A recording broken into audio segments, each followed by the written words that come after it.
Hugh, it's Ryan. I think I might have missed you. I think you've already gone into the interview with Missy. I just wanted to say good luck for the first episode. You're going to be great. First interview, all that. But also, friendly reminder, mate, just that thing that we talked about, only if it comes up in conversation, like I said, like only if it comes up, just to see if she'd be interested in that idea of her and I singing the special two together. Not for the podcast or anything, not to broadcast or anything, but just her and I, just her house, my house, in a park, whatever, just singing together, just for fun. Yeah, only if it comes up again, only if it naturally, organically comes up. That'd be really cool. So yeah, I think I might have missed you, which is a shame, but yeah, again, hopefully not. I'm babbling. All right, I'll speak to you soon. Bye, Hugh. It's Ryan. To call back, press 2-2. To replay message, press 1. To reply, press 2. To send a copy, press 3. We're all imperfect, and on this podcast, I'll be chatting with a variety of interesting people who are willing to make themselves vulnerable by sharing their own struggles and imperfections. Then we'll discuss the invaluable takeaways we can all apply to our own imperfect lives. I'm Hugh Van Kylenberg from the Resilience Project. And I'm Ryan Shelton from My Mum. And this is The Imperfects.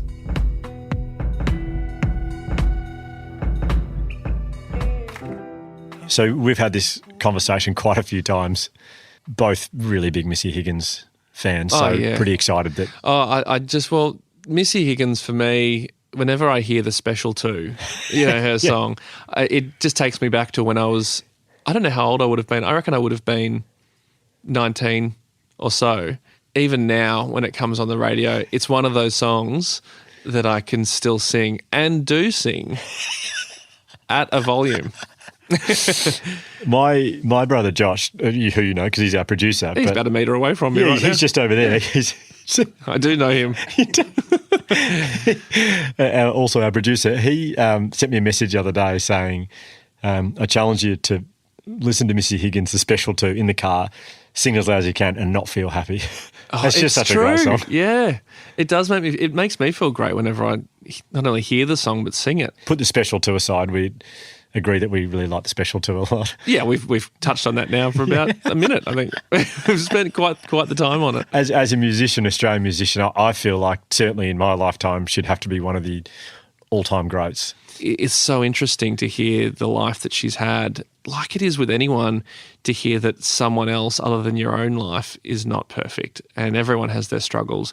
Everyone goes through stuff, and even someone like Missy Higgins, when, as you'll hear, when she's at the peak of her power, she's not necessarily that happy. Yeah, well, the peak of her power, as everyone will hear, was the time she really struggled. I am glad you enjoyed listening to it because I was really quite nervous that, I mean, we come up with the idea to do this podcast and it was me interviewing people. Yeah. And then we both got really excited about it. And then I realised I had to interview people having never done it before. And all the other guests I knew quite well. I knew them really well. Yeah. And then Missy Higgins agreed to do the interview and I thought, this is not ideal. And she was your first. She was the first interview. She was the first interview. And as I was sitting opposite her, we're about to interview, I thought, I've never done this before. What am I doing? Yeah. And so I was quite nervous for a little bit of it, but she's terrific. It's interesting how it came about. She put up a photo on her Instagram account a few months ago, and it was a photo of a book that she'd just read, and you and I have both read the book Lost Connection. She was saying how much she loved the book Lost Connection, which we talk about a bit in the interview. So Lost Connection, I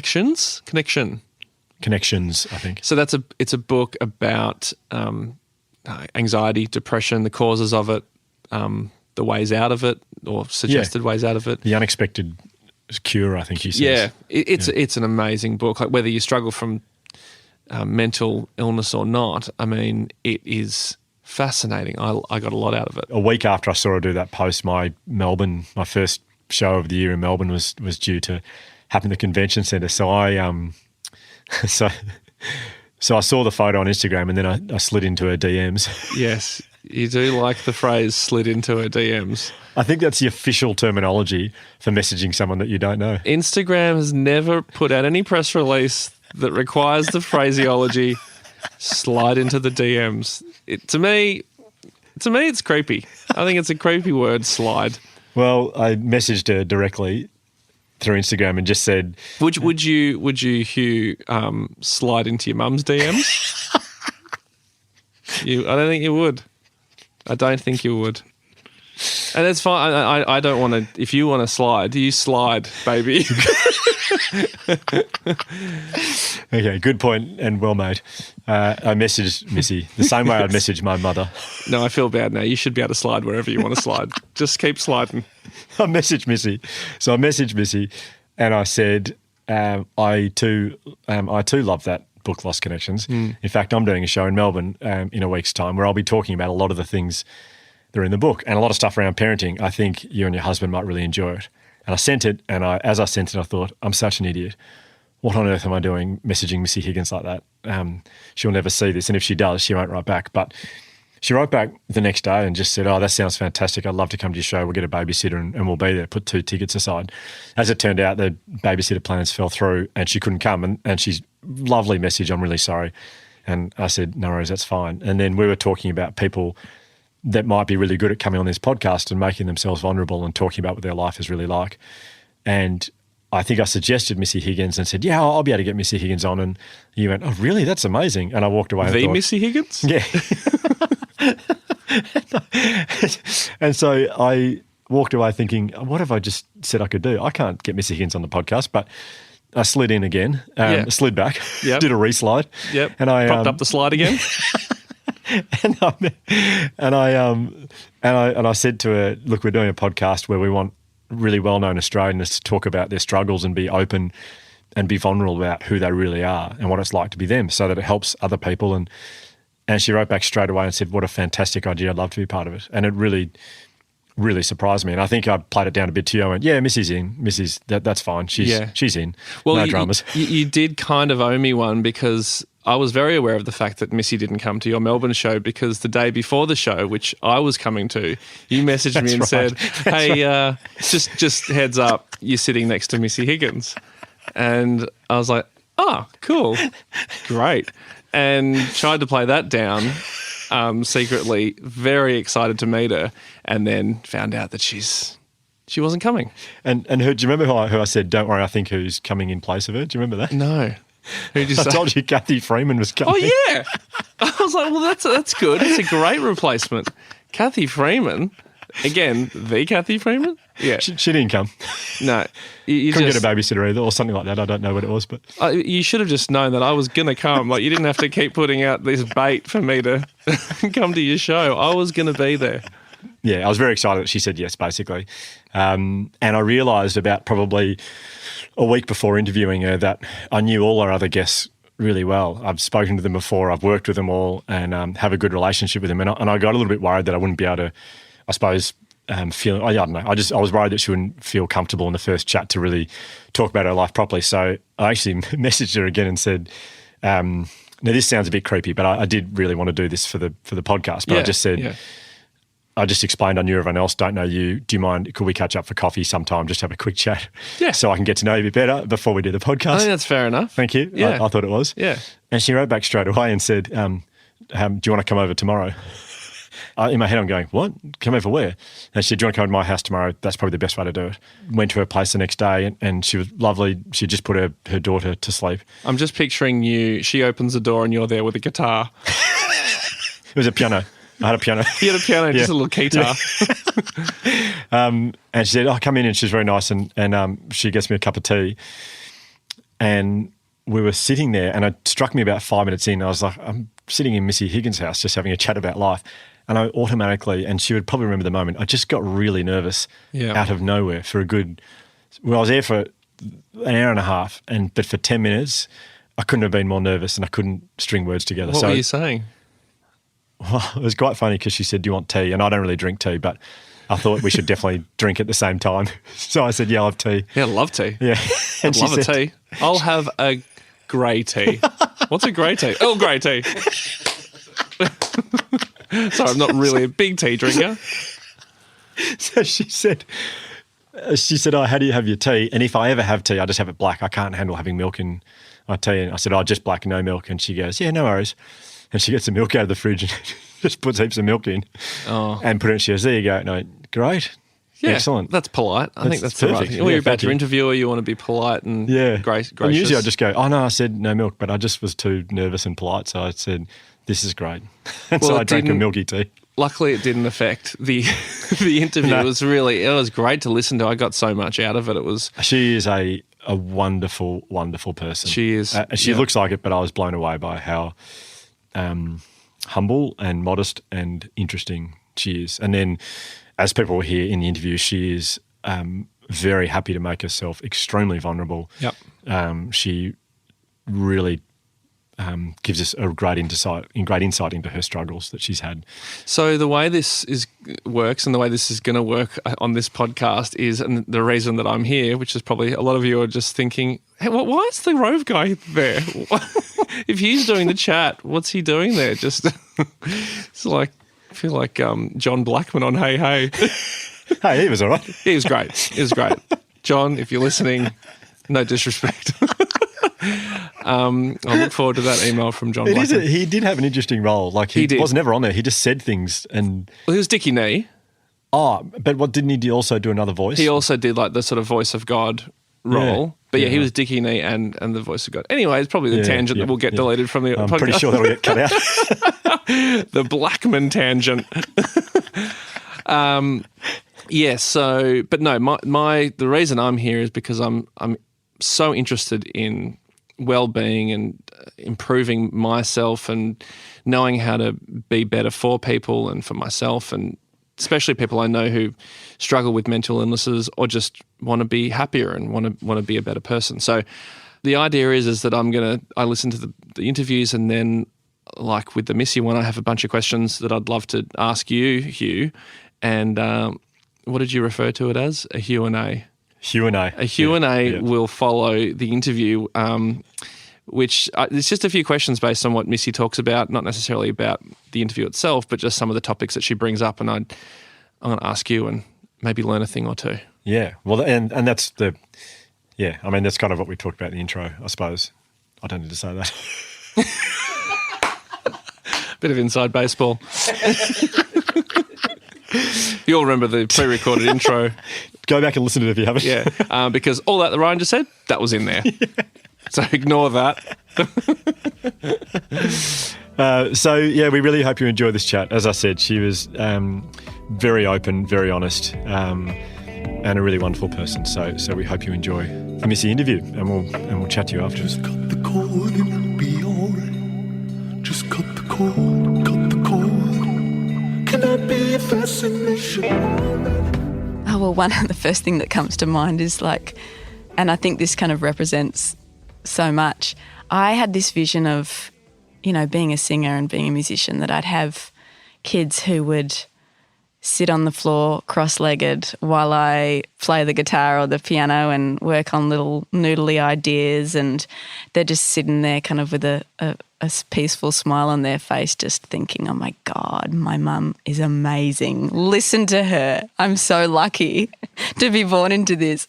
And you seriously couldn't get a more opposite reality. Right. Like Sammy just tells me to shut up every time I start singing. Really? And every time I start playing piano, he will come and like wrestle his way onto my lap and hit my hands away and then just start bashing at it and singing about poo. I'm like, God, I can't do anything. I just want to sing. This is my happy place. This is my the one place that I go, to be myself. And no, so that part of my life is a lot harder to access now. Yeah. Because I can't do it with the kids around. Yeah, and which they're I didn't around all the predict. time. And they're around all the time. Or if they're not around, when Sammy's at kinder, I've just jam-packed my day with appointments, like, doctor's appointments or chiropractor or whatever. And, I guess I probably need to prioritise it. But, there's a level of kind of self-care that you need to do in order to survive parenthood. Yeah, totally. That needs to be prioritised as well. Yeah. But then I think about the people who have, 6 kids. I was looking on Instagram yesterday and I got buried in this rabbit warren of like perving on all these perfect families, especially Byron Bay. Like Byron Bay is churning out all these kind of cult-like linen-wearing, barefooted families who just look so perfect and seem to have like the most perfect houses that are, flooded with sunlight, and their children are all healthy and blonde and. They're often blonde. Those families. They're often blonde, sun-kissed hair, and they have some thriving, lifestyle brand that they, earn millions of bucks off. So, like, how are they possibly achieving all this? I was literally looking at it yesterday going, I'm smarter than to believe this, but I still am believing it. Like, part of my brain is like, that husband and wife hate each other, once they turn the camera off. But, all the children throw that bloody kale salad away as soon as the camera's not pointing at them. But, yeah, part of me just looks at that and goes, I want to be that. It's a real problem. How do I get there? It's a real problem, Instagram. Well, we've talked about this before, but the people curating the absolute best version of their life and putting it on display. And I think you can't help but look at it and sort of doubt yourself or question yourself and think, why? My skin will never look that good, or my kids will never look that happy, or... Yeah. It's so weirdly kind of voyeuristic. Like, I don't know how I end up looking at these pages. I'm not friends. You just kind of click on one thing and then that leads you to this and that. And totally. Before you know it, you've lost half an hour and you feel really shitty about yourself. Yeah. And sorry, are we allowed to swear on this? I don't know. I think so, yeah. Well, yeah, okay. Go for it. We can deal with that later. Bleep it out, maybe. Yeah. No, that's fine. You say what you want.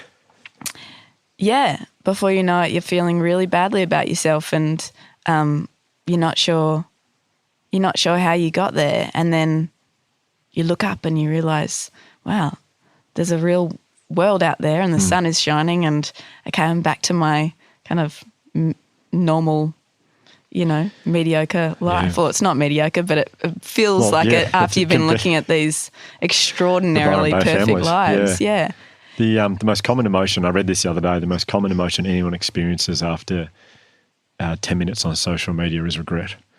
And I totally get that. Like, any time I've had my head buried in Instagram and just look up and think, what am I doing? But, it all is a symptom, I think, of like this addiction is a symptom of how stressed and kind of overworked our lives are, and how disconnected I think we are from each other. Because I know that when I am having a particularly hard day, I just crave like lying on my bed and just looking at my phone for a bit so that I can switch off, Yeah. But if I'm camping, or if I'm kind of going out bush for a day, or if I'm doing something really wholesome, I never crave that. And so I feel like there's so many expectations on us as parents, people and parents and everything, to be perfect, and to bring up these perfect children, and to do everything the perfect way, and to be better than the person doing it, next to us. Yeah. That we're like we've crammed our brains with all these expectations like that are completely unrealistic, and there's no mental space for anything else. Yeah, and it makes life harder. Like, I think it definitely makes life harder. When we first connected due to a mutual love of the book Lost Connection, and we kind of started chatting about that. I'm fascinated to know what was it that sort of resonated with you about that book. Well, I suppose more interested in your journey with mental health or mental ill health as it's been for you. Because that's what kind of got us talking in the first place. Yeah. I can't remember how I got onto that book, to be honest. Someone must have recommended it somewhere along the way. Oh, it was Dan. It was my husband. I think he heard a podcast interview with Johan Hari. Yeah. And I listened to that interview too, and I just thought, oh, wow, this guy's incredible. Yeah. So I read that book, and I really responded to it because so much of it is about this lack of connection that we have in our our culture these days and how depression is one of the major symptoms of that, depression and anxiety. And because I've had big bouts of depression in my life, I am always interested in ways to kind of battle it that doesn't involve just popping a pill every day.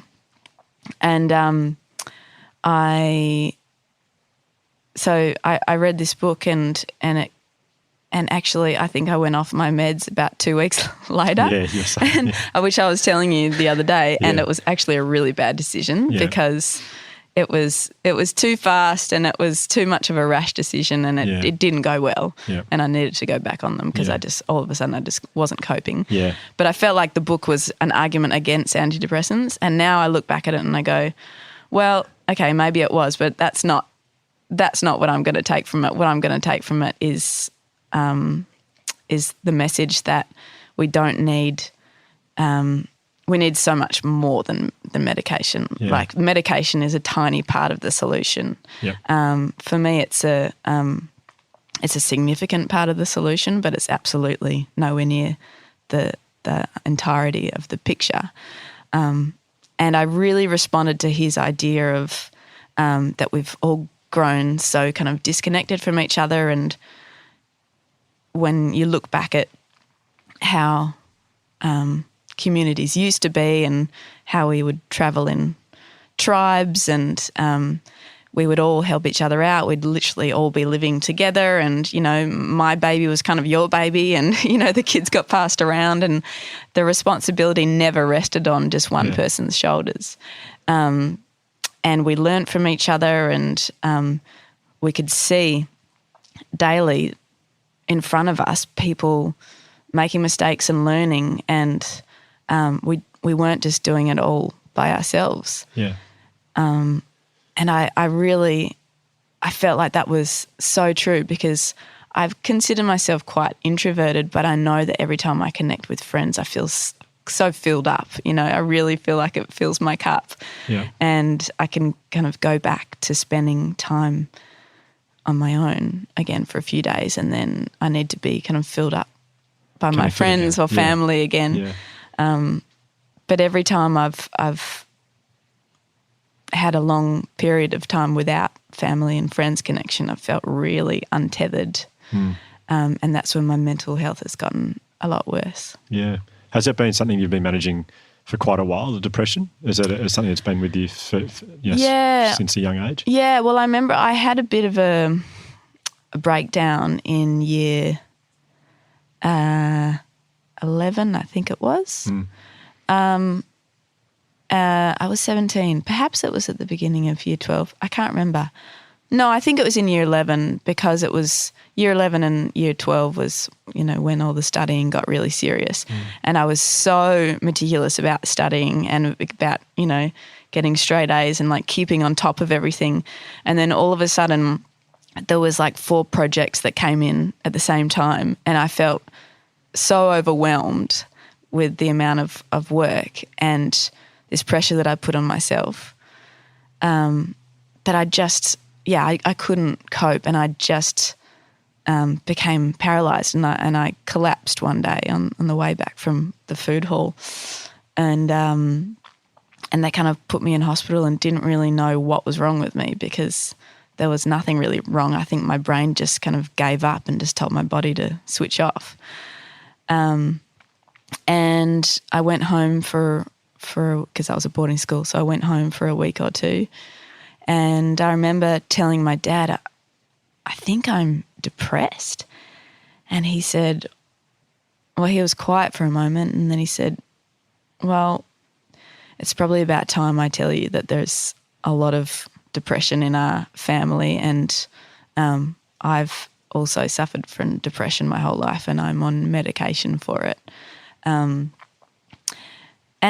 back then it definitely wasn't as common as it is now to talk about being on antidepressants. Yeah. There was still a huge stigma attached. I mean, there still is, but not like there was back then. And I could not believe it that my dad had been on medication for depression and I'd never known about it. It was a huge moment for me, and I cried, and eventually I ended up seeing a therapist, and I got diagnosed and put on medication as well, and it helped a lot. And I suddenly kind of felt like I could cope, and I could get through my last year of school, and I ended up getting a record deal in year 12 and, going on to do music. So it turns out I didn't really need to study at all. Didn't need to be stressed at all. No, why was I even worrying? But yeah, that was a huge thing for me. And then since then I've been on and off them. But I think I'm probably one of those people that might need to be on them for the rest of my life, because I've been on them for a few years at a time and then gone off for a while and things have been okay, and then I end up going back on them. And I think I'm okay with that. I don't feel like they numb me out in any way, and I feel like they give me a leg up just enough so that I can kind of help myself, exercise, practice kind of mindfulness and self-care and do the things that are good for me, like seeing friends and family regularly and talking my problems out. So the medication for you gives you a bit of a lift to be able to put you in a space to do the other things that we know are really good for you in a way. Yeah, I think so. And I do wonder sometimes if maybe our culture was, or our society was structured in a different way, and we did live in tribes and, in intimate little villages. I don't know, maybe I wouldn't need them, because I wouldn't be faced with all this crazy modern technology that's telling me that I'm not good enough every single day, and telling me that in order to be happy I need to buy this or to look like this. I don't know. It's still an ongoing struggle to not feel ashamed about it, because there's still part of me that feels weak for having to take them.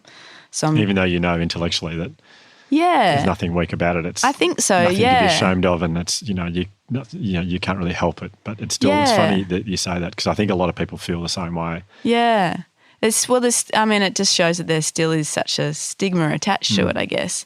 And there's still so many people that think that depression doesn't exist, or that, antidepressants are just a way of numbing yourself out so that you can't feel anything, which isn't true at all. Has it made it, as an artist and a musician throughout your career, I'm just interested in the from the outside looking in, you'd see Missy Higgins, one of Australia's most successful musicians of all time, and has stints living in LA and then goes to Broome and releases incredible albums. And from the outside, if I'm a young person wanting to be a musician, or if I'm me wanting to be a musician, I'm going, that's the perfect life. That must just be amazing. I'm guessing it's not like that. I'm guessing there's challenges along the way, and there are points where you probably doubt yourself the same way anyone else doubts themselves. Yeah. No one's life is perfect. God, far from it.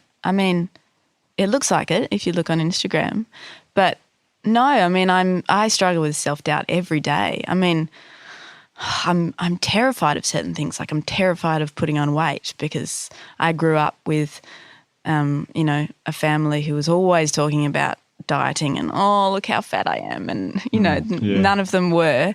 And I look at, larger women on social media, and I think, oh, so you're so beautiful. Like, look at you just owning your body. Yeah. And I don't judge at all, but I feel the pressure so much myself to stay thin and to, to look a certain way. And it's really hard, I think, particularly for women, to look at themselves and love themselves in the mirror, because so much of our worth is attributed to how we look. We've got to, it's impossible. We've got to look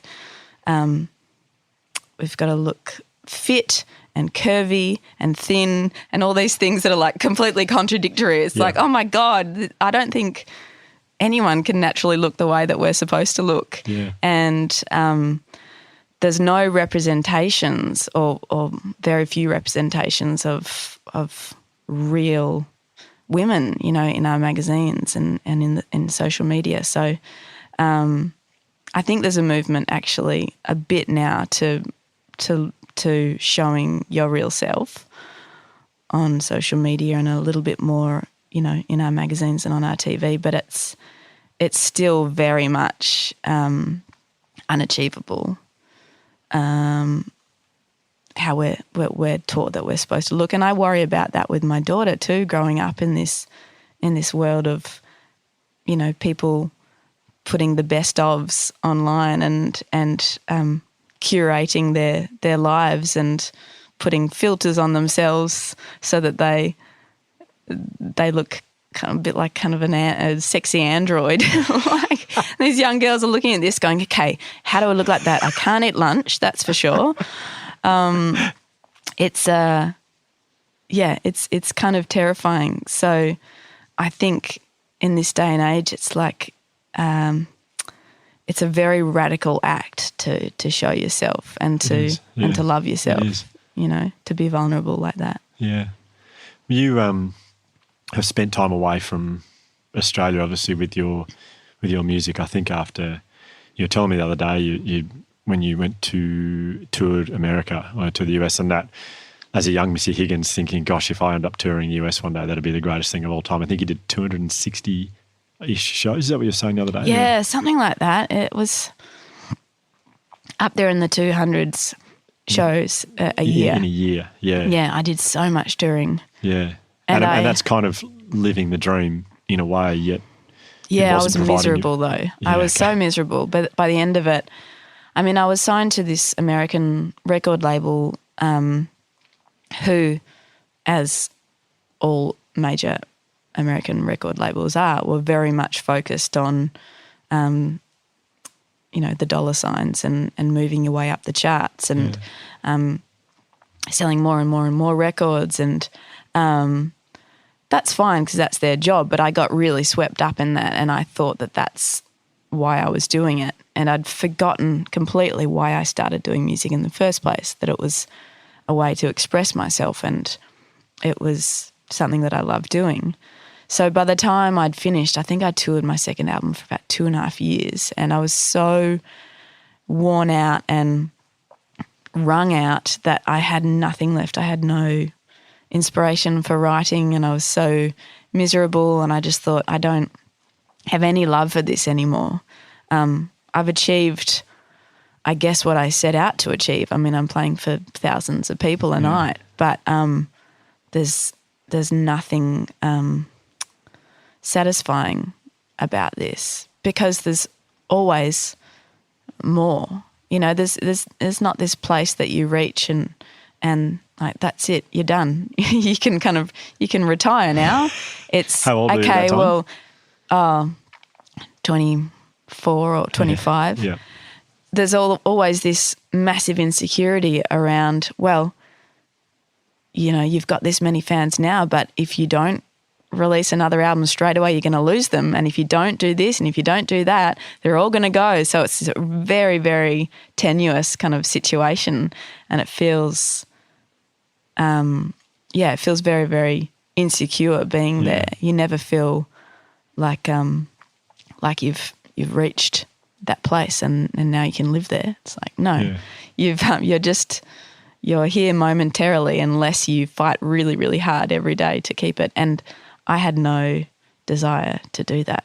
I didn't see what the big deal was because I was so disconnected from my friends and family. I'd missed so many birthdays and weddings and births and all this kind of stuff that really meant something to me. I'd missed all that. So I went home and I was so happy to just be back there and be able to go to all these things, all these barbecues, like all these seemingly mundane things. I just felt so grateful to be able to reconnect. And it took me a long time to feel like I was reconnected to Melbourne. But eventually I did it, and then I didn't want to leave again. Yeah. Well, it's funny, they're the things I think we take for granted sometimes, like the family barbecues or get-togethers, or we think, I've got to go and do this on Sunday. But for you personally, that was the kind of stuff that really energizes you or makes you feel good, really. Yeah, and I think that I appreciate it now because of all those years that I wasn't able to do it. Yeah. And I was doing all these things that I know I should have felt really grateful for. And like I can stand back from it now and go, I am grateful for that. But at the time I really needed to nourish my soul in a way that just touring endlessly was not doing. Yeah. You know, I felt like I'd kind of become part of this big money-making machine, and I wasn't doing it for me anymore. I was doing it for the guys in the Warner Brothers tower. Yeah. I remember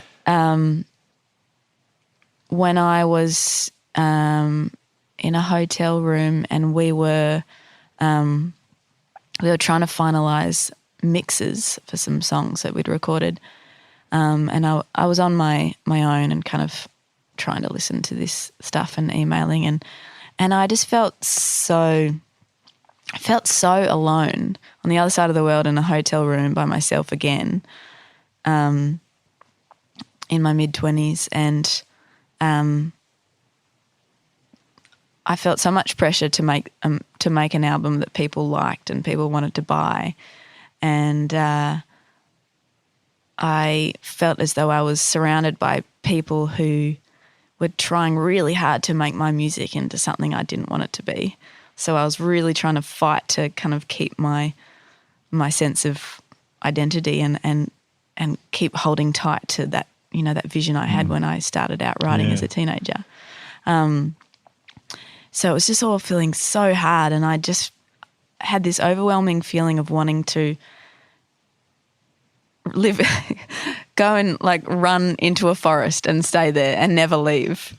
It's funny, like it's just this visual, and I still have a very visual memory of that moment, because I just thought that would be the ultimate, to just go and live in the middle of nowhere and escape the whole music industry and never do anything again. And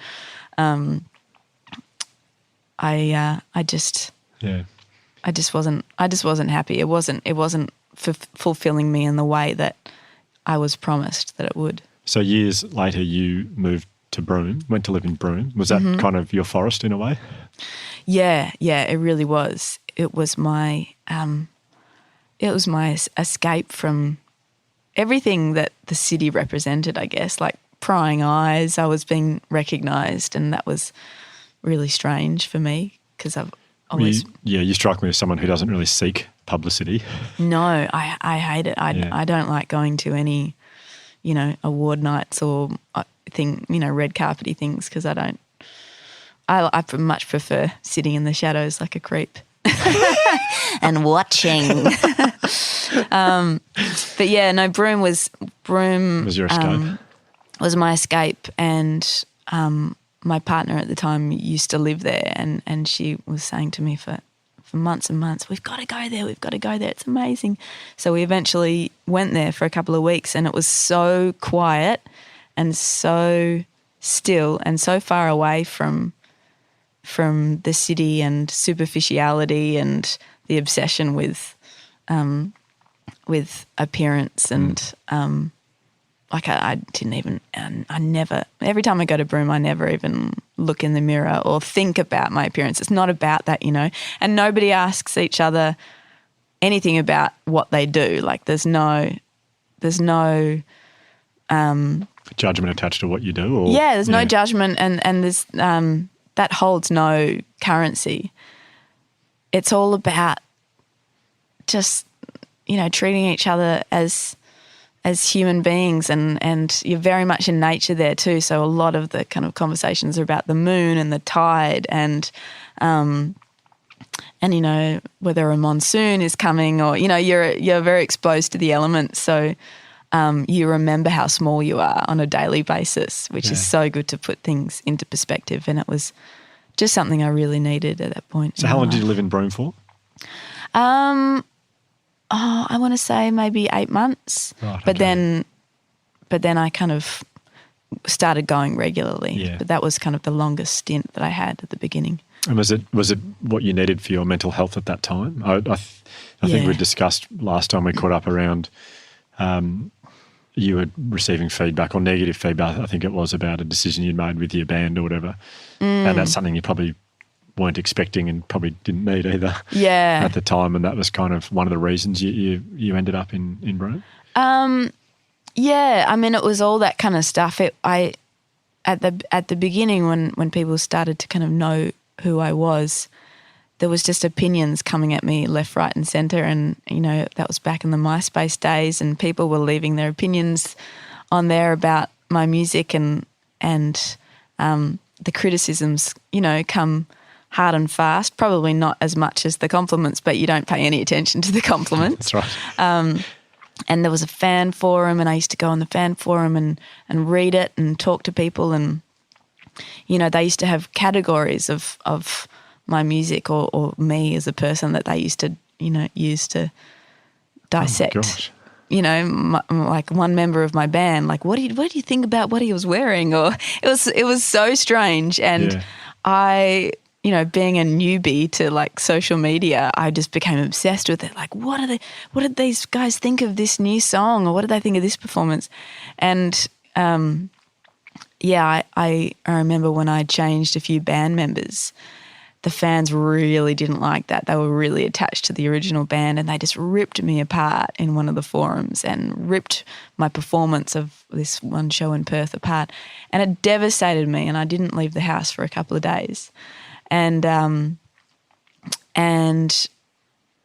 that was when I kind of knew that I needed to just get away from it all. And my manager had to talk to me. He was just like, you just can't read that kind of stuff. Like, it's never ever going to go well. You're going to keep reading it until you find something negative, and then you're going to hold on to that, and that's all you're going to remember, which is so true. So I've never done anything like that again since. I've never read anything since. But yeah, that's when I found Broome, and I went up there and I did a lot of camping and bushwalking and just sitting on the beach under the stars, and it put everything into perspective. And that's where you met Dan, obviously, as well. That's where I met Dan. Yeah, he lived up there for about 5 years before I met him. Right. Okay. You'd said at one point, I can't remember, I think it was the last time we chatted, but you'd experienced a bit of writer's block for a while in your career where you just felt like there was nothing unique coming to you, anything that was really inspiring you.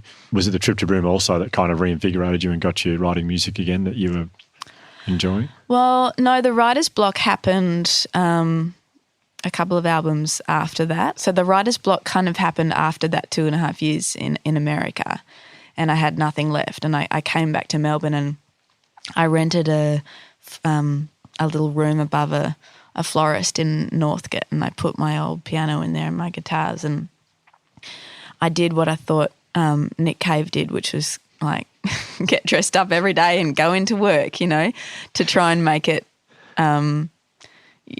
like something that resembled some sort of discipline, you know, or like a real job. 9 to 5. Yeah, a 9 to 5 kind of job. Yeah. Like, I'm going to take this seriously, and I'm going to write a song whether I like it or not. But music does not work like that, or at least not for me. So it didn't work at all, and I wasn't in a good place mentally, I think, because of everything that had happened and because of my disconnection from music. And I suddenly felt like I didn't have any identity, because my entire sense of identity was wrapped up in me being a musician. And then as soon as I couldn't write songs, I just felt like I was no one and I had no worth, and that was so terrifying. So it felt like I was just banging my head up against the wall every single day going into that studio.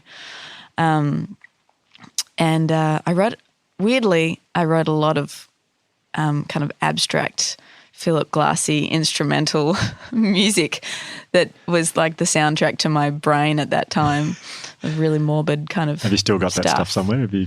I've got recordings of it somewhere, but no one wants to hear it. Trust me. And yeah, I think after about a year of that, I sat my manager down and I just said, I've got to quit music. I've got nothing left. And I'm really sorry. I tried, but I don't know what else I can possibly do. And I also feel like I want to do something that means something. I feel like music is really selfish and very egotistical, and I want to stop getting out of my own head and I want to stop being inside my own head, and I want to turn my efforts outwards and like actually do something that helps the world. And of course he gave me the speech of what you do does help the world, but I didn't believe it at the time. So I quit music and I went to uni, and I'd never been to uni before, so it was one of those kind of rites of passages that I always wished that I had done. Yeah. So, yeah, I moved into a share house with a few friends, and I went to uni and studied Australian Indigenous studies. And then I think a year later I got a call from my manager who said, I know you told me not to contact you about any offers or any festivals, and I know you said you didn't want to do any more music, but I just didn't want you to get angry if you'd found out you'd been offered this and I hadn't told you, because Sarah McLachlan wants you to join her Lilith Fair tour in America. And he knew Sarah McLachlan was like an idol of mine, and Lilith Fair was something that it was this all-female tour in the 90s, and I had always said I wish I'd been around for that, and they were bringing it back. Wow. So I couldn't say no. Yeah. And I went over there and did that tour, and I think I'd written one song by that point in that room above the florist, and I played that song, and it felt so good to play a new song on stage, and all these feelings came flooding back to me like, oh, this is why I do it. This is why I was playing music, for this feeling right here. And I just loved the show, and afterwards I met all these fans that were waiting for me side stage, and they were all like, where have you been? Your music means so much to me. It's helped me through this time, and this song, got me through this period in my life, and I'm so grateful. And, when's your next album coming out? And suddenly I just felt so grateful that they'd still remembered who I was, and they'd stuck in there, and they still really wanted to hear anything that I might release. And my music had really seemingly helped them in a way. And it was very, very humbling, because I suddenly realised it's not an egotistical thing. It's about all of us. These people are appreciating me sharing my stories. Something about the way that I'm sharing my stories is helping these people, and it's an interaction rather than a one-way thing. And me hearing all these stories of gratitude back suddenly made me feel like I was making a difference, even if it was small, even if it was just a little bit in these people's lives. And I thought, God, I can probably do more writing music than I can doing anything else, let's be honest. I mean, I don't know where I was going to go with my Australian Indigenous Studies degree. I really had no ideas what job I could do. But I'm pretty sure I couldn't be as good as anything as I would be at music, because it's what came easily to me. Yeah. So it was the closest I've come to a religious moment when I just go, maybe this is meant to be, maybe this is what I was born for. Yeah. What an amazing moment. Yeah, it really was. It was like life got breathed back into me. I'm just thinking about the change. Just comparing those two moments, you in a studio in Los Angeles, just feeling so broken and so lost, and then career, all of a sudden it's all you want to do is make music again. Yeah. And, I think that's what happens when you lose sight of like you lose a hold of why you started doing something in the first place, and you stray too far away from your own instinct and integrity. I started out so strong-minded about why I was doing music and how I wanted to be represented. I never wanted to be one of those pop stars that was seen as a sex icon or anything. I didn't want it to be about my body or being a female. I wanted it to be just about my music, and stuff that came out of my mind, you know. Which you've done really well at maintaining. Well, Extremely yeah, well. I mean, that's always been at the forefront of my mind, and that was because I had respect for myself and I had confidence in my ability without any of that aesthetic stuff. So, and it was the main reason why I chopped off all my hair at the very beginning as well. And I was actually going to ask you about that. I was going to, because it was right. I was the photos of you and you sort of just, I remember 21, 22, 23, I think, really short hair.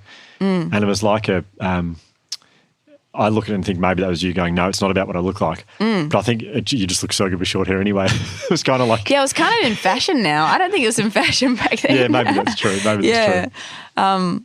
Yeah, I've always been very before my time. That's it. But no, it was definitely an act of defiance back then, because there was Delta with her beautiful long hair, and it was my way of saying I'm not like her. Yeah. You know, not that there's anything wrong with her, but I wanted to, differentiate myself from everyone around me, and I've forgotten what we were talking about before then, where I was going. I don't know. Where you're going was very good, though. I really liked it. I think throughout your career, you've been someone who's been quite comfortable to be an open book and to just be who you are. And particularly the last hour on this podcast, I really appreciate how open you've been with your life. I think a lot of people get a lot from it. Has that always come naturally to you, been making yourself vulnerable? No. I mean, you say I've been like that my whole career, but I haven't. I mean, the first... Well, I think I'm talking about your lyrics. I think that's when I my read your lyrics. lyrics. I think that's what true. I mean, but I agree with you. I mean, we don't know much about you. There's a huge difference in being vulnerable in your lyrics and being vulnerable in person, though. Right. I think I've always found it very easy to be vulnerable in my lyrics because... I mean, there's a bit of a shroud of mystery around lyrics. Even if you are being vulnerable, you're still wrapping everything up in metaphor. It's impressionistic, yeah. It's very impressionistic and can be pretty abstract in a lot of ways. But to sit down with someone in conversation and say, something like, I'm terrified of putting on weight. It's taken me a long time to be able to be that open, and many years of overcoming that fear of being judged or ridiculed, if I was to open myself up that much. And I think that comes with age and absolutely. Yeah, I mean, it's when you're young, in your early 20s, you're still really figuring out who you are. And I was trying to figure out my sexuality at that stage, and all these journalists were trying to get out of me, what category I was in. Where do you fit? Yeah, where do you fit? Like, is it a man or a woman who this song's about? And I was like, I don't even know yet. That's what I wanted to scream at them. Like, stop trying to pressure me into talking to you about this. I don't know you, and I don't even know myself yet. Yeah. And that was so hard, and probably part of the reason why I went into that big depression, because I just felt like, everyone was trying to squeeze all this, personal, vulnerable information out of me, and I really wasn't ready to give it. So it takes so long to kind of get the guts up to be vulnerable. And then when you finally do and you realise that you had nothing to be afraid of, it's kind of addictive. Like, when I started opening up in interviews, I was like, oh, that went really well. And actually, that was so much more fun than trying to hide, trying to avoid pronouns and like trying to, avoid talking about anything personal. And it's exhausting after a while. But once you start going into conversations with people with the mindset of, actually, I've got nothing to be ashamed of. I've got nothing to hide. And then you realise that being that way opens the other person up too. And then suddenly you have this beautiful communion where both of you are recognising that you're just human and that you're struggling as well, and that we're all in this together, and that nobody has their shit together. Like, everybody's just learning as they go. And that's such a nice thing to realise about everybody. Oh, nobody's got it figured out. not even these people that dress perfectly and, you know, have these TV shows and, you know, spend their whole life or their whole career trying to pretend that they do. They don't, you know. I love that you've said that.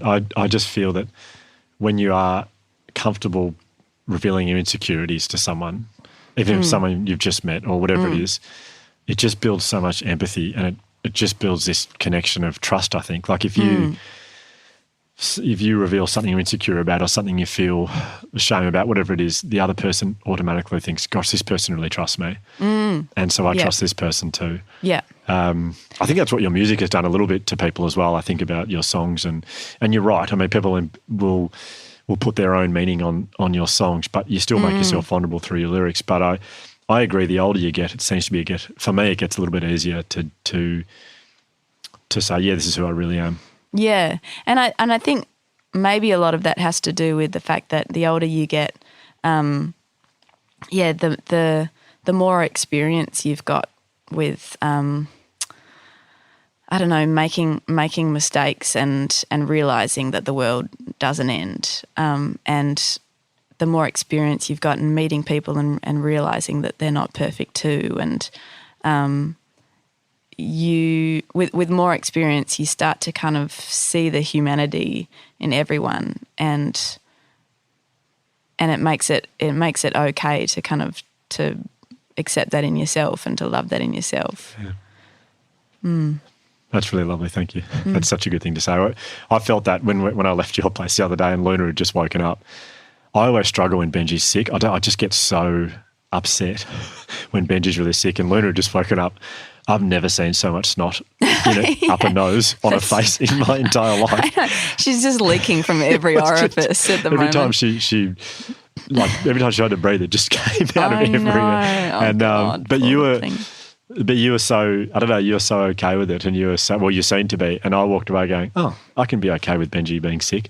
And you were just very honest about the way you're dealing with it and how hard it is. And for me, that was like a lovely example of just being a bit more vulnerable, and I don't know. I really loved it. Yeah, oh, that's nice. I think it's kind of crazy that we don't talk about it more. I mean, just the struggles with parenting and the struggles with everyday life and the struggles with self-worth. And I'm really loving, I touched on it before, but I'm really loving this movement now online of people being really rebellious with what they post, and like posting something of them not looking perfect and posting something of their lives that is not, you know, what people would think that, you know, that a perfect life looked like, and admitting self-doubt and admitting how unsure they are and admitting that they're unhappy or that they're struggling with certain issues or struggling with their weight or struggling with their mental health. I think. Well, you did a post the other day about your hair.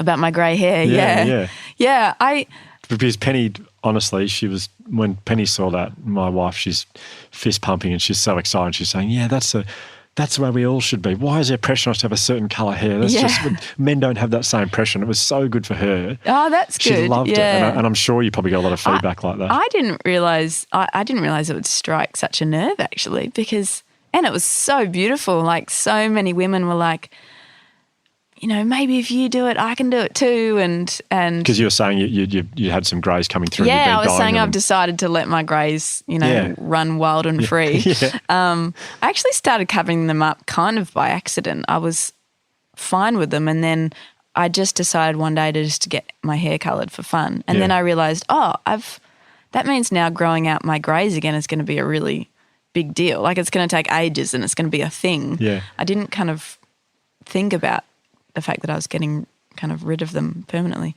But now I think it's this radical act of acceptance, I think, of getting older, and a big FU to the hairdresser that told me I was too young to be going grey. No. I said, maybe I should just let them grow. And she's like, oh, no, darling, not at 30. Not yet. You've got to cover them up for at least another, 10 years. I hope she follows you on Instagram. I hope she saw that post. But I just thought, you know what? If I keep doing that, then my face is going to start looking older than my hair, and then I'm going to want to start doing something to my face. And you know what I mean? It's a slippery slope. Like, I feel like, you know, a lot of women are really playing a loser's game right now, you know, with everything that they're getting done. And it's never going to work out okay, because guess what? You cannot reverse aging. It's just impossible. I mean, you can try, but you'll start to look really weird. Yep.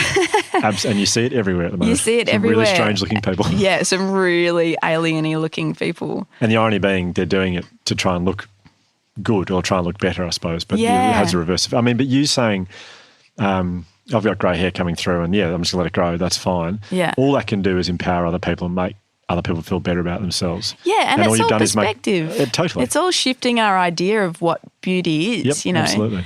And I know that, you know, my husband is, what he finds attractive in me is not how, you know, golden blonde my hair is.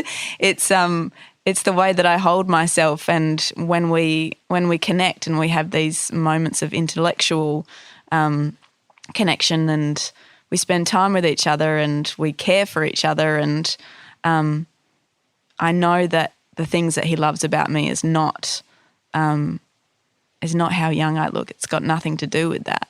So it's kind of nice to have that inner sense of self worth, but also it's a good kind of lesson to look at myself in the mirror and go, you know what, I've got to love myself for other reasons than how good I look that day. Yeah. Like I've got to look in the mirror and go, you know what, you're getting older, and that happens. It's not a crime to start getting more wrinkles and to start sagging in places and go grey. Like, there's stuff about you that's amazing, and you're strong, and you've had 2 kids, and you've still got a career, and you know you're a good person, you're a good friend and a good mum, and I'm trying to say these things to myself rather than what my instinct is, and that's to look in the mirror and go, oh, look at that thing, oh, look at that thing, oh, I wish that was like that, oh God, I look tired, and blah, blah, blah.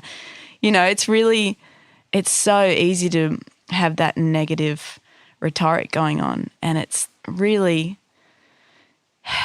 It's a radical act to switch that around and go, you know what, I'm going to speak to myself like I would speak to my best friend, because I'm the only person I've got, really. I'm the only one that's going to really love myself in the way that I need to be loved. And this is the only body I've got. And God, it's doing a good job so far.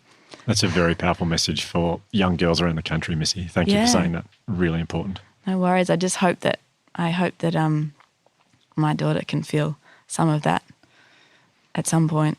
Totally. I'm sure she will. I have no doubt she will. Hope so, with you as a role model. I hope so. I'll definitely try my best. But you know, you're up against a lot of really strong forces when you're a young woman. Yeah. Because everywhere staring back at you is a very, very unrealistic idea of how you should look.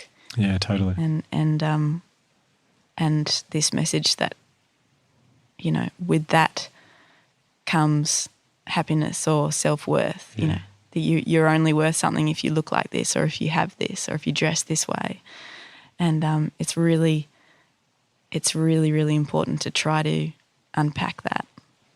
People being really vulnerable today is so rare, and especially people being vulnerable about their own insecurities and kind of being honest about, you know, how unsure they are and how much they're struggling with certain aspects of their lives, because it is a struggle for everybody in some way. Everybody's struggling, and, you know, the people that look like they're not are probably struggling the most. That's the reality, isn't it? Totally. Like, it's the ones that look like they've got it all together that are probably the ones on social media. Like especially on social media. I feel like the couples that you never see pictures of, they're the ones that are going really well, I reckon. Yeah, no, exactly. If they're not on social media, they're probably they're doing something really right. Yeah. But yeah, no, I think the more perfect someone looks, the more they're struggling. That's a really good realization to come to, I think. Yeah, totally. Yeah. Well, your music has brought so many people so much joy over the journey, and I think I feel like for me it's because in your lyrics you're really vulnerable, and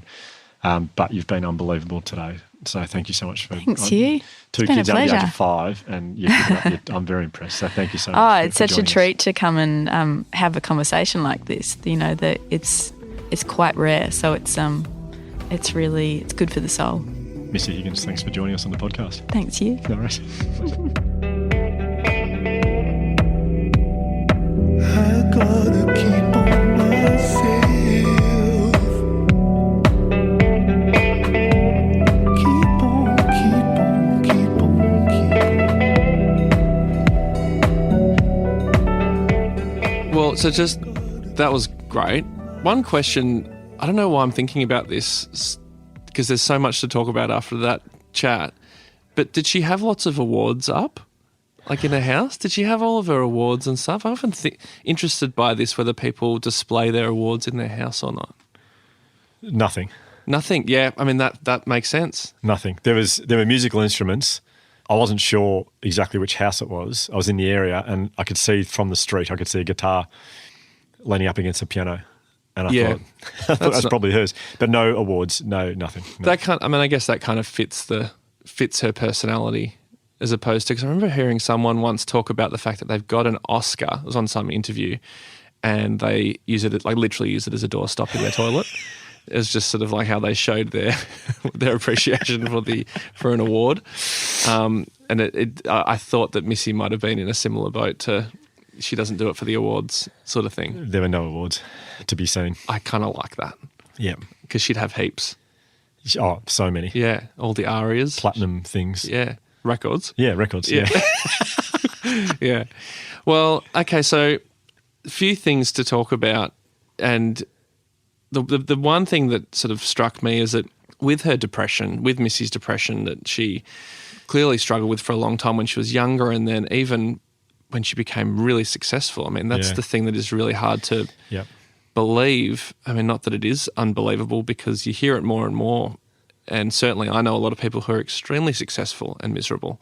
But when you are in that place, whether you're successful or not, but if you're depressed and you're in that sort of low point, for Missy, she got taken to hospital. Like because it got that bad that she went to hospital, kind of forced into reaching out. If you're in hospital, you have to reach out. You have to talk to people about it. You can't hide it. Yeah, exactly. So what I wanted to ask you for the first Q&A question, or would it be, if it's Q&A, would it be a question? That's a good point. It might be a question. Makes me sound very Spanish. Spanish. So my first question is, if someone is struggling, because there will be people listening to this and they're struggling with depression or anxiety and maybe nobody knows about it, maybe very few people know about it, and they're living their life and trying to hide it. The best thing to do is clearly to try and find someone to talk to. But how do you do that? How do you go from being the person in your life that no one knows has depression to all of a sudden saying to someone, hey, I need help? It's a great question, and I'm so happy this topic came up so early in the podcast. And the reason for that is it is so common. Mental illness is so common. We know that 49% of Australians will have a mental illness in their lifetime. We've Is now that got, right? 49%? Well, I mean, my contention is that it's more than that because we know a lot of people never reach out for help, but it's 49% of Australians at some point in their life. That's unbelievable. Yeah, we know that we now have, according to a group called Resilient Youth, we've got 40% of secondary school kids in Australia right now who are experiencing some form of mental ill health. And we know that we have 24%, how's this, 24% of primary school kids in Australia right now, according to Resilient Youth, who have surveyed 320,000 kids around the country, 24% of primary school kids have a mental illness. Is that a number that is increased over time, or is it just a number that they haven't measured until now? No, it's been measured going back a long time. And there's a lot of debate. Some people will say, no, it's not actually increasing. It's just that there's less stigma and more people are happy to put their hand up to. And also the treatments are less severe now. So people are more, if my grandpa, for example, and I look back and think about his life, perhaps he was struggling with a few things. But back then, you're not going to put your hand up as a young man in the, 30s or 40s and say, I'm feeling sad a lot of the time. You just wouldn't do it. There's too much stigma. And also the treatments are pretty severe. So now people are more likely to put their hand up and ask for help. So I don't mind that argument, but here's the thing that we can't really ignore. The suicide rates are going up, and we now got 9 Australians every day taking their life. 6 males, 3 females. So I'm really glad this topic's come up so early on because I think it's a big one. To your question around reaching out for help and how you do it, the statistics also tell us that 65% of adolescent kids with a mental illness will not tell anyone. They don't reach out. And that's a huge problem. Well, and you can absolutely see why they don't. I mean, totally. It's confronting, it's scary, you're worried. I guess people are worried that they're going to be judged or they're going to be treated differently if people know that they have depression or everyone wants to belong, everyone wants to be the same, especially when you're in school. I mean, like, it's the one thing you don't want to be in school is different. Yeah, exactly. And so it's really hard to do that. But is there any way to sort of explain why it's so important? Yeah. I mean, before I do that, I just want to make something very clear for anyone listening who's experiencing mental illness or if you know someone close to you who is. I want to make this point very clear. It is nothing to be ashamed of because you can't help it. You didn't ask for it. It's not something you went out and saw. You cannot help it. And the other thing is there's nothing to be ashamed of because it's so common. It's everywhere. Yeah, it is. We don't talk about it. People don't talk about it as much, but it is everywhere. It really is only until you get, I'm 37 now, and it's only when you, I think, get a bit older, when you get sort of a little bit of separation from school or uni or whatever, and you know more and more people who do struggle because as you get older, maybe the stigma lessens a little bit because it becomes a bit more acceptable. But God, if people just knew in school how common it was, I mean, yeah, sorry to interrupt. No. But I mean, the other thing I think is the other point I want to make to people out there who are thinking, yep, he's talking about me. I actually think it's something to be quite proud of. I really do. I mean, the fact that you keep going and you keep persisting and you keep getting out of bed. Some days it's hard. Sometimes you don't get out of bed, but you keep persisting despite the way you feel, despite what's going on in your head. I think it's something to be incredibly proud of. Yeah. And I think we need to move towards a attitude in Australia towards if anyone is experiencing mental illness, they should be proud that they kept going because it's a huge effort. It is a huge effort. So, but to your question around why should you reach out? Well, it's the first step in recovery, really, because when it'd be like if you had some kind of infection or you had some kind of physical illness and you went, no, I'm not going to tell anyone. I'm embarrassed about this, and you don't get help. It's going to be tough to get better. Well, it's like, I mean, is it like, I remember I've heard someone comparing it to like a physical injury. Like if you break your leg, you don't just stay at home and just go, oh, well, you go to the hospital or a doctor and you get a cast put on. Yeah, that's the same thing. It's the same thing. I often wonder if you could see mental illness, if it would make it easier. If there was a scan you could do on someone's brain and that part of their brain came up really red, you could actually say, here it is, here's my injury, and I'm getting help for this injury. Yeah. I think if you could see, anyway, you can't see it, so that's a relevant point. But people are saying, well, how do I reach out? Like, that's a lot easier said than done. And that's so true. But this is where you need to find the resolve and the courage to work out, well, who is my person? Who's the person that I trust? Who's the person in my corner? It could be a family member. It could be a friend from school. It could be a work colleague. And you find a way to break the ice because it's a tough. You don't want to just say, hey, just so you know, this is going on. Work out a way to do it. If you're a bloke at a footy club or, I don't know, like you're a bloke in your 20s or 30s or 40s, organise to have a beer with a mate and then look for an opportunity to get it into conversation. When they say, how have things been recently? You can say, oh, things have been a bit tough recently. And then you're away. Or if you're, I think girls or females can be lucky in this regard, and women are so much better at talking about this kind of stuff. So if it's in your mother's group, you organise to have coffee with someone. No, I'm really struggling at the moment. I felt very stressed for a long time. And you reach out to someone, you tell someone, you talk about it with them, and things will start to get easier when it's out in the open. And then you've got to try and find professional help. And does it play into a little bit, another thing Missy talked about was the need for connection. When she talks about how whenever she sees her friends or she talks to someone she loves and trusts, I think she says that it fills her cup.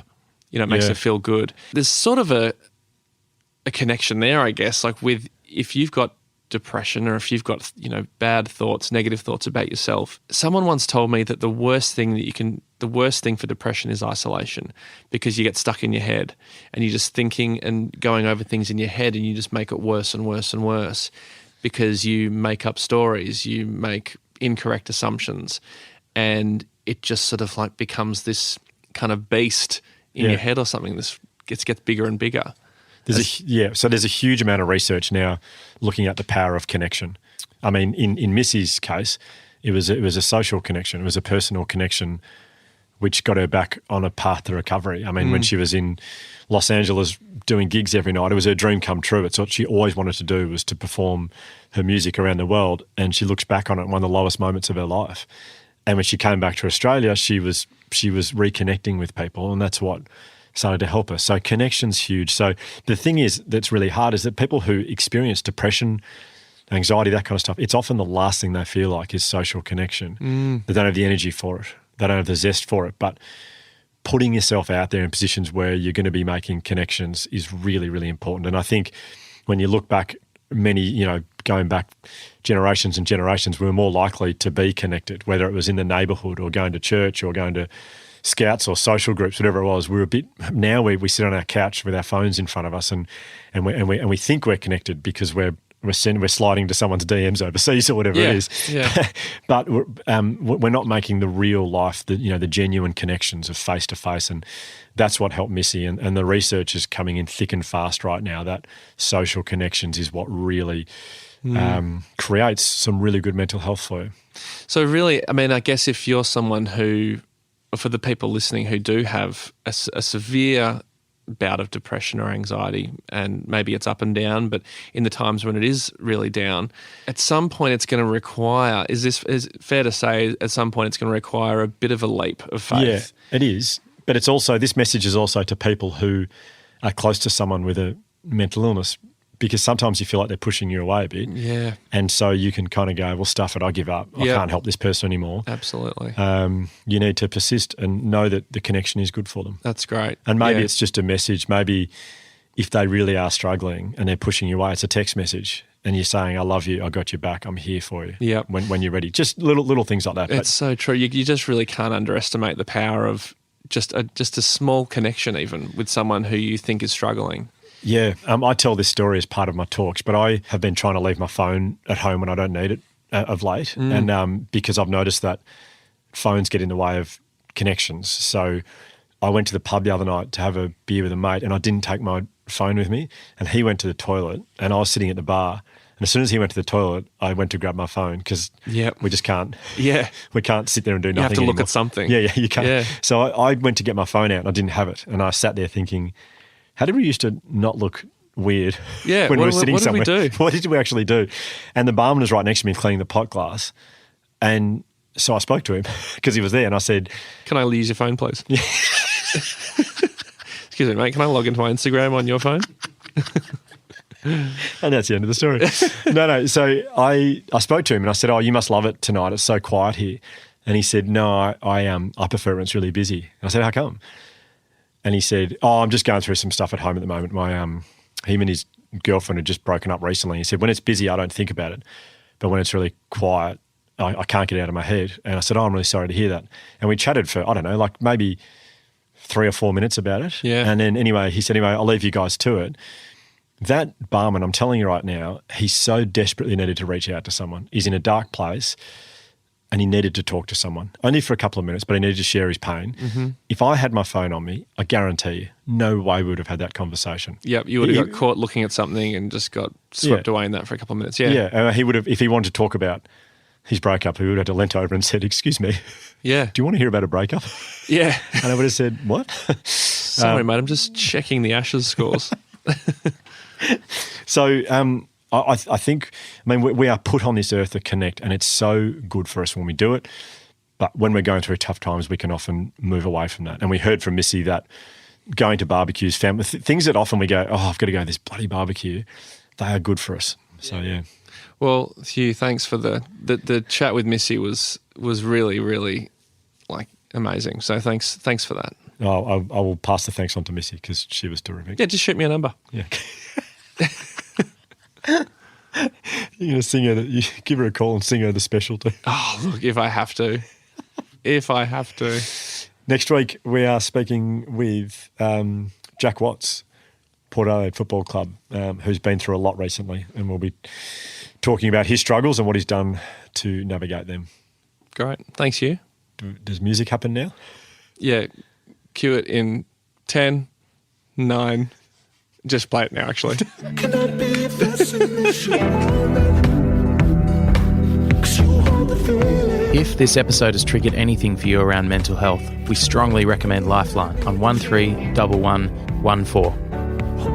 The Imperfects is brought to you by the Resilience Project.